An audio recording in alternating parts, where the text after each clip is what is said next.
Today on Historia Guide. The Renaissance. The Renaissance was a bridge from medieval to modern culture.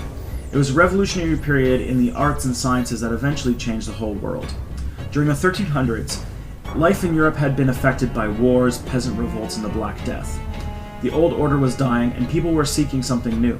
In medieval times, the church had dominated the arts, education, and learning. People had accepted what they were told without asking questions. Then, in the 1300s, Italian scholars began to take an interest in the writings of the ancient Greeks and Romans, ideas that arrived in Europe from Byzantium and the Arab world.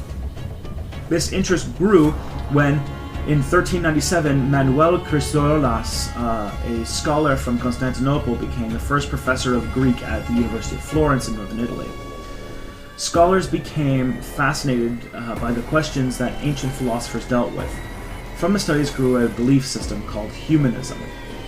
Suddenly people, not God, were considered responsible for choosing the course of their lives. After the fall of the Byzantine Empire and Muslim Spain in the 1400s, many scholars moved to Italy and northwestern Europe, taking many old manuscripts and ideas with them. The peak of the Renaissance. The Renaissance affected art and science, architecture and sculpture. Ideas became more realistic, more human, and less dominated by religion. Paintings and statues were more lifelike, music explored new feelings, and books asked real-life questions. Rich families such as the Medicis and the Borgias in Italy and the Bergers in Holland became patrons of the arts and sciences. Printed books helped spread new ideas. The Renaissance reached its peak in the 1500s, mainly in cities such as Venice, Florence, Antwerp, and Haarlem. People looked closely at the world, made detailed scientific observations, collected exotic objects, and considered new ideas. The new spirit of inquiry. Some people studied plants and animals, others investigated astronomy and geology.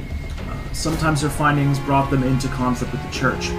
When Nicolaus Copernicus realized that the Earth moved around the Sun, he dared not publish his views until he was actually on his deathbed. He feared the reaction of the church, which continued to insist that the Earth stood at the center of the universe. The new spirit of inquiry and interest in humanity eventually led people to question the authority of the church.